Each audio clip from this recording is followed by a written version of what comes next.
చూస్తున్నారు కదండి, ఇదిగో ఇట్లా ఫ్రెష్గా నీట్గా కడుక్కున్న బోటీని ఇప్పుడు మనం ఉడికించుకోవాలి. నేను చేసిన విధంగా చేసి చూడండి. ఇప్పటివరకు ఎవరు ఇలా చేసి ఉండరు. నేనైతే ఇట్లా చేసి చూపిస్తాను మీకు. చూడండి, ఇంత ఫ్రెష్గా నీట్గా కడుక్కున్నాం కదా. ఇలా కడుక్కునే వీడియో కూడా, ఇంత ఫ్రెష్గా కడుక్కున్నాం కదా, కడుక్కునే వీడియో కూడా ఎలా కడుక్కోవాలి ఏంది అనుకుంటే మాకు కామెంట్ చేయండి. నేను అది కూడా చూపిస్తాను మీకు. ఓ రోజు మళ్ళీ అప్లోడ్ చేస్తాను ఆ వీడియో కూడా. ఇప్పుడైతే చూడండి, దీంట్లో కొంచెం అంతా వాటర్ వేసుకోవాలి. దీంట్లో కొంచెం అంతా పసుపు వేసుకోవాలండి. ఆయిల్ వేసుకోవాలి. ఇక కుక్కర్ మూత పెట్టేసుకోవాలి. ఇప్పుడైతే స్టవ్ మీద పెట్టేసుకోవాలండి. విజిల్ పెట్టుకొని ఒక 3 విజిల్ వచ్చేదాకా పెట్టుకోవాలి.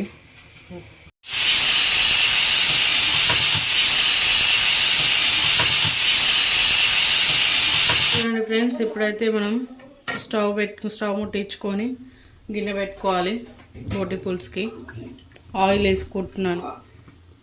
మేము చేసే విధంగా చేసి చూడండి. మీరు ఎప్పుడు చేసి ఉండరు కదా, ఇట్లా మా స్టైల్లో ఒక్కసారి ఇలా చేసి చూడండి, చాలా బాగుంటుంది.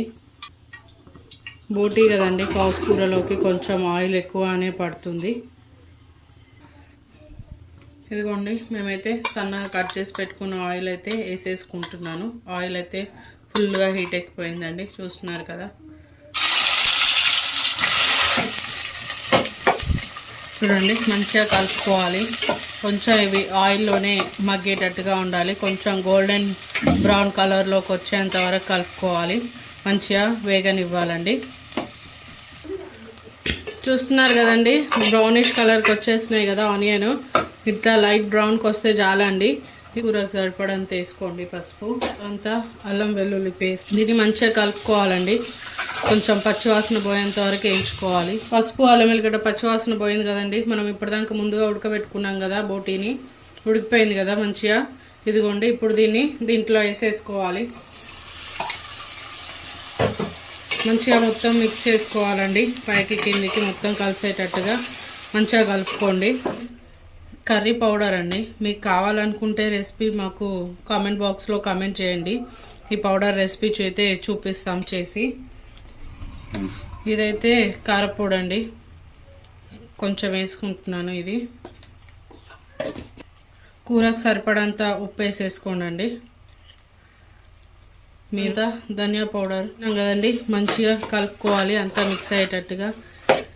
ఈ ఉప్పు కారం మనం వేసిన మసాలా పౌడర్స్ అన్నీ కూరకు కలిసేటట్టుగా కొంచెం సేపు ఉడకనివ్వాలండి ఆయిల్లోనే. కొంచెం సిమ్లో పెట్టుకొని ఒక 5 to 10 minutes అండి, అంతే. మూత పెట్టేసుకోవాలండి. ఇప్పుడైతే మూత తీసి చూసుకుందామండి. అయితే మొత్తం మారిపోయింది కదండి, మంచిగా ముక్కలకు పట్టుకుంది కదా. ఇప్పుడు దీంట్లో మనం ముందుగా నానబెట్టి పెట్టుకున్న చింతపండు పులుసు అండి ఇప్పుడు వేసుకోవాలి. మీ పులుపుకి తగ్గట్టు వేసుకోండి. మాది పుల్ల ఉంది కాబట్టి నేను కొంచెం తక్కువ వేసుకున్నాను. చూసి కొంచెం వాటర్ యాడ్ చేసుకోండి కావాలి అనుకునే వాళ్ళు. మాకైతే కొన్ని వాటర్ పడతాయండి, పోసుకున్నాము. ఇప్పుడు కొంచెం అంత కరివేపాకు వేసుకోవాలండి. తాలింపులో వేసుకునేదానికన్నా కరివేపాకు ఇలా ఏ కూర అయినా సరే అండి, కూర మగ్గేటప్పుడు వేసుకోండి, చాలా బాగుంటుంది టేస్ట్. ఒకసారి ట్రై చేసి చూసి నాకు కామెంట్ చేయండి.